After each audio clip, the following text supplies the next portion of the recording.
Assalamualaikum, halo Indonesia, welcome back to my YouTube channel, Dr. Sapta Official.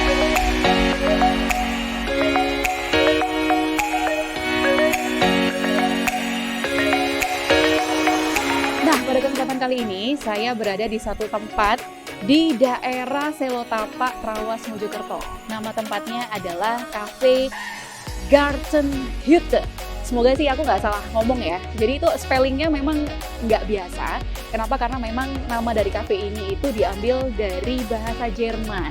Yang artinya adalah taman yang ada gubuknya. Jadi kayak gubuk yang ada taman di tengahnya. Itu namanya Garten Hütte. Semoga aku nggak salah ngomong ya. Nah, ini adalah salah satu tempat tongkrongan baru yang ada di Kabupaten Mojokerto. Yang tempatnya tuh punya banyak banget spot yang instagramable. Kemudian juga suasananya, view-nya oke banget. Dan yang paling penting adalah menu-menu yang ada di sini itu cocok banget sama kantong-kantong kita zaman sekarang. Nah, untuk itu, untuk kalian yang pingin banget mau coba bikin-bikin video atau konten di sini, recommended banget tentunya. Nah, untuk konten kita kali ini, saya nggak sendirian. Jadi kalau misalnya saya datang ke tempat-tempat yang indah dan juga unik, kan sayang banget kalau misalnya saya ngomong sendirian. Kali ini saya akan ditemani oleh satu best partner in crime ever yang saya punya.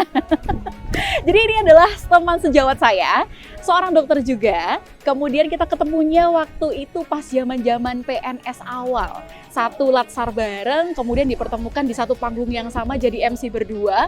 Dan sekarang jadinya kalau ketemu di pelatihan-pelatihan, itu akhirnya sering banget diapain ya? Diadu domba kayaknya di mic yang sama. Nah, tanpa berpanjang lebar, ini adalah pertama sosok dokter. Yang kedua, dia bisa main musik, dia bisa nyanyi, dia bisa ngelawak, dia jadi MC juga bisa. Kayak serba bisa banget deh, dan cocok banget, pasti konten kali ini bakal rame. Dan gak usah berlama-lama lagi, kita langsung sambut aja. Ini dia, Dokter Singgi. Kayaknya kamu kurang ya? Wah. Woi, Oi. Hai viewers Dr. Sapta Official. Ya, this is it. Pas dulu dong, Oh, long time no see Long time no see. Jadi kita lagi ditonton sama ribuan orang seluruh Indonesia ini. Kita live. Ada jutaan ya. Ada jutaan. Oke. Subscriber Dr. Sapta sekarang udah berapa? Udah jutaan. Wow. Jutaan dikurangi jutaan, jadi kayaknya masih baru ribuan aja. Makin sukses. Amin. Ini kita belum ending acara, bro. Kita baru mau mulai aja. Iya. Udah buru-buru makan. Lapar. Oke, sekarang di samping saya ini udah ada satu sosok yang bakal nemenin konten kita pada video kali ini. Dan tentunya di sini kita bakal ngobrol banyak hal. Kenapa? Karena sosok yang satu ini pertama aku kenalin dulu ya. Beliau ini, aduh gak enak banget ngomong beliau ya. Biasa aja. Biasa aja. Iya. Jadi brother gue yang satu ini. Kita udah tahu luar dalam kok. Iya. Jadi biasa aja. Kan yang nonton kita harus wibawa. Oh, betul. Karena nggak tahu kita yang sebenarnya. Jadi ini adalah seorang dokter di salah satu puskesmas yang ada di Kabupaten Sidoarjo. Ya. Sama sih sebenarnya, saya juga di Kabupaten Sidoarjo, saya di kecamatannya aja yang beda. Saya di Kecamatan Porong, kalau dokter Singgih ini ada di Kecamatan Candi. Nah kebetulan karena dia so multi talent gitu kan, nggak cuman bisa nyanyi, bisa nge-MC, punya usaha juga baru yang nanti kita bakal kenalin juga.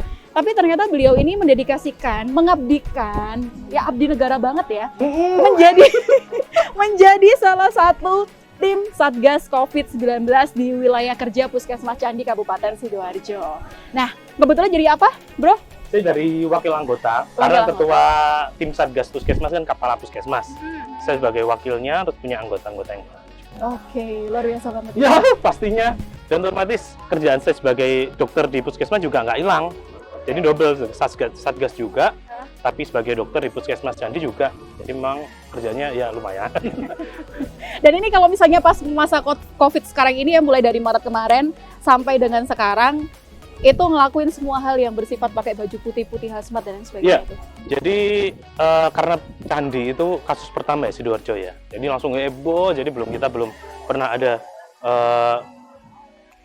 kayak pembekalan atau ada sosialisasi tentang COVID sebelumnya. Tiba-tiba Candi kena jebret satu pasien di situ. Sehingga langsung dibentuk Satgas COVID.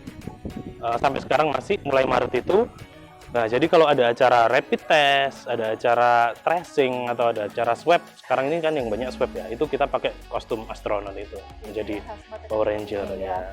Nah, tapi masalahnya guys, kita di sini nggak akan ngobrolin tentang COVID. Oh, Kalau jangan. misalnya ngomongin COVID itu kan terlalu pelik ya kayaknya ya. Yes. Ya mungkin ada beberapa yang nonton juga ngerasa, aduh aku mantan COVID nih gitu. Atau mungkin ada keluarga yang terkena COVID juga. Kita kayaknya skip aja untuk masalah COVID-nya. Tapi di sini saya pengen kulik-kulik lebih dalam lagi nih. Apa sih sebenarnya dirasain sosok swabber ya? Kan kita tadi ngomongin Satgas COVID. Terus kan ada bagian-bagiannya. Swabber. Swabber itu adalah orang yang bertugas sebagai swab ya. Swab. Nah, kan pasti ketemu dengan banyak pasien, ketemu dengan keluarga-keluarga pasien. Pengen tahu sih sebenarnya selama jadi swabber ini, pengalaman apa sih yang paling apa ya, maksudnya teringat sampai sekarang kalau ketemu sama keluarga pasien itu seperti apa gitu? Ya. Menjadi swabber itu susah-susah gampang ya sebenarnya, karena memang basicnya kan itu dilakukan oleh analis kalau enggak dokter spesialis mikro. Nah kita karena di puskesmas ini untuk percepatan aja, jadi swab di puskesmas untuk menjaring. Jadi tugasnya tim Satgas kan tracing untuk melacakan, kemudian tes. Nah ini tugasnya swabber di sini, dan terapi. Terapi itu kita memberikan terapi yang ringan-ringan aja, tapi kalau sudah sedang berat otomatis punyanya rumah sakit. Nah menjadi tim swab itu pasti kan berisiko, karena kita ketemu pasien yang sudah positif, ketemu keluarga pasien kontak erat, sehingga pernah juga kita mendatangi keluarga habis tracing gitu ya, kita melakukan mau swab tapi dia menolak gitu. Jadi penolakan kayak, aku nggak merasa sakit apa-apa, aku hanya sakit lambung kok jadi positif, aku karena nanti kalau aku dipecat dari tempat kerja bagaimana. Karena yang paling sedih kan kalau orangnya itu bukan tempat kerja yang settle, artinya dia masuk kerja baru digaji, kalau nggak masuk ya nggak dapat duit. Atau ojol-ojol itu kan dia kerja dulu baru dapat duit. Nah itu kalau yang positif itu kasihan, karena pasti nggak bisa kerja lagi. Sementara di desa itu setahu saya membantunya seperti makanan saja, otomatis kebutuhan kayak bayar listrik, bayar air, sekolah anak itu kan tidak ada yang menghandle. Iya. Sedihnya Jadi karena akhirnya itu juga yang bikin kebanyakan masyarakat akhirnya enggan untuk di swab. Padahal mungkin maksudnya tuh yang mereka takutkan itu bukan karena sakit di swabnya, tapi hasil yang dikeluarkan nanti akan mempengaruhi stigma masyarakat dan lain sebagainya itu tadi. Nah berikutnya nih, kan kalau tadi kita ngomongin suka dukanya, kalau jadi dokter Singgih sendiri dengan melihat stigma masyarakat, kalau misalnya lihat kita tenaga medis itu yang dibuat-buat dan lain sebagainya, ada nggak pesan yang ingin dokter sampaikan? Sebenarnya kita tuh sebagai tim Satgas tuh juga nggak enak juga gitu loh. Ada nggak yang ingin disampaikan ke masyarakat? Iya sih. Sementara ini kan kita memang nakes itu digempur ya, istilahnya diserang dari mana, dari atas, dari pemerintah juga disuruh untuk ngepres ini kasusnya supaya hilang. Dari masyarakat juga ada dualisme bahwa ini ada yang konspirasi atau ini dibuat-buat mengcovidkan pasien. Sebenarnya nggak ada, kita sama sekali ingin sama-sama pandemi ini selesai gitu ya. Jadi tujuan kita men-swab adalah ayo kita cari ini mana sih kasus yang paling banyak, mana sih klaster yang paling banyak, kenapa ini klaster kok paling banyak. Nah kita bisa tindak lanjuti sehingga ayo angka COVID ini juga sama-sama turun. Jadi sama-sama nggak pingin kok pandemi ini lama-lama, nggak pingin, kita pengen sama-sama stop gitu. Jadi ini juga butuh kerjasama ya? Iya. Nggak cuma dari tenaga medisnya Tenaga aja, tapi juga dari masyarakatnya pun juga harus seperti itu. Luar biasa banget kan? Ini kita baru tahu kan, langsung ketemu sama orang yang memang langsung terjun ke masyarakat untuk nge-swab tracing dan treatment, tentunya seperti itu. Nah, kadang kan kalau misalnya kita bisa lihat ya, nggak semua yang positif pun itu akhirnya harus berhenti kerja, tapi ya nggak positif pun juga akhirnya mau nggak mau harus kehilangan pekerjaan, karena semuanya harus ada 3M itu tadi loh. Selain pakai masker, cuci tangan, juga harus social distancing, bahkan diupayakan semua bekerja dari rumah gitu kan. Nah, kalau misalnya dokter sempat lihat nggak, ada fenomena sekarang itu yang akhirnya lebih banyak semua dikerjakan lewat online. Kerjanya udah dari lewat online, kemudian kita juga beraktivitas rapat, ya belajar, semua dari online. Ada kecenderungan nggak dari pasien-pasien yang di lapangan itu akhirnya mereka juga sempat cerita, dok aku udah mulai beralih ke online nih, misalnya seperti itu. Ya, karena sih kalau dia punya kerjaan yang settle dan bisa dikerjakan di rumah, itu mereka mudah FWF di rumah ngerjain sesuatu, misal pekerjaannya tidak berhubungan sama orang banyak, otomatis dia bisa sisa saja ngerjain di rumah. Cuma kalau yang sudah kadung kehilangan pekerjaan karena mungkin daya beli masyarakatnya kurang, terus pabriknya menghentikan beberapa pekerja, dia bisa beralih ke dagang-dagang online kayak gitu. Sudah mulai kayak iya, jadi kayak semua serba online, ngirimnya nanti lewat ojol, jadi minimalisir kontak seperti itu. Nah, seperti yang kita tahu kan, dalam kondisi pandemi seperti ini, akhirnya membuat semua orang beralih ke online. Gak cuma orang-orang yang terkena dampak COVID aja, tapi seperti kita-kita ini, yang notabene mungkin dianggap sudah pasti, pendapatannya sudah pasti, kemudian juga pekerjaan juga tidak kehilangan pekerjaan, itu juga membuat kita berinovasi memanfaatkan peluang online ini.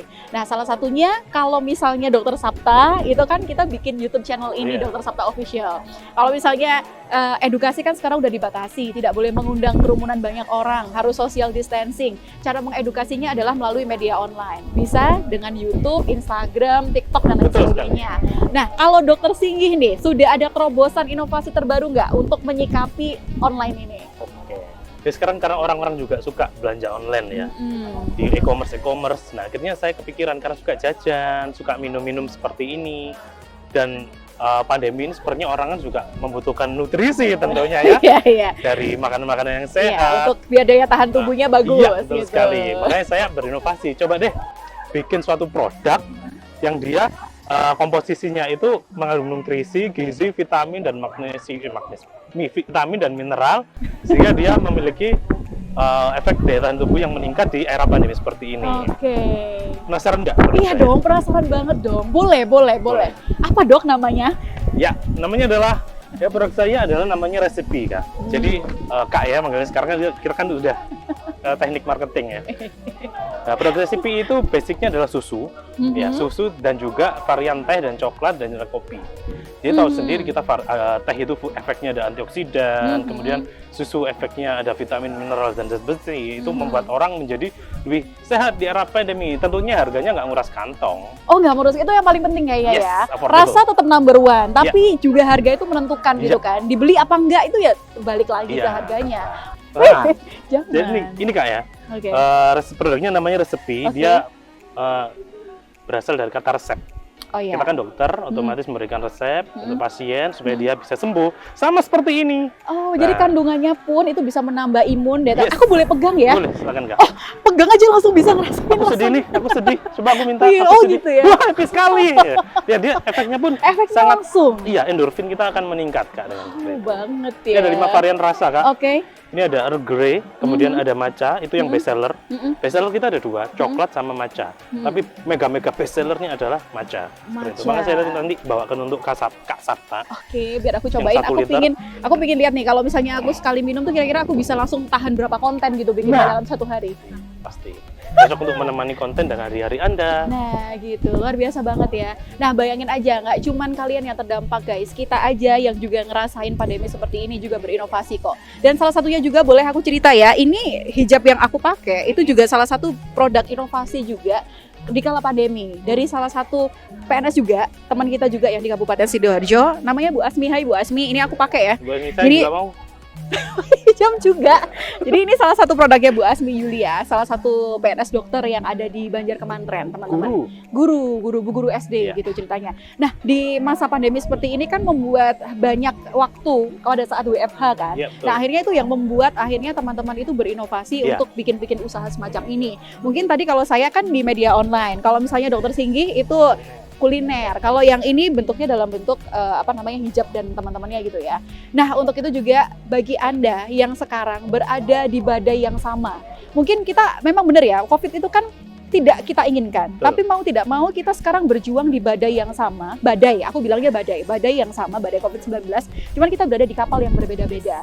Tinggal bagaimana kita mengolah kapal kita itu untuk bisa bertahan dalam badai ini sampai badai selesai. Butuh sinergitas ya kan? Nggak cuman kata-kata semangat-semangat aja, tapi juga ayo kita bareng-bareng gitu loh untuk bisa mengarungi badai ini, sama-sama kita mengentaskan COVID-19 dan tentunya Indonesia kembali, dunia lebih tepatnya, dunia bisa kembali seperti semula. Nah, Keren banget kan otomatis video kita kali ini. Tapi saya nggak akan bikin satu video teman-teman. Kalau saya bikin ini dari awal sampai akhir itu kan kayaknya panjang banget ya. Kita cut dulu sampai di sini, tapi kita akan ketemu lagi minggu depan di konten yang berbeda dan tentunya masih dengan Dokter Singgi. Kita akan bahas lebih banyak lagi tentang hal yang menarik tentunya. So, terima kasih sudah stay tune. Jangan lupa kalau misalnya Anda merasa konten ini bermanfaat, inovatif, dan juga edukatif, jangan lupa untuk like, subscribe, dan juga komen serta share supaya bisa bermanfaat bagi banyak orang. Terima kasih ya sudah mau nonton video ini. Saya Dr. Sapta. Saya Dokter Singgi. Sampai jumpa di konten berikutnya. Bye. Wassalamualaikum warahmatullahi wabarakatuh.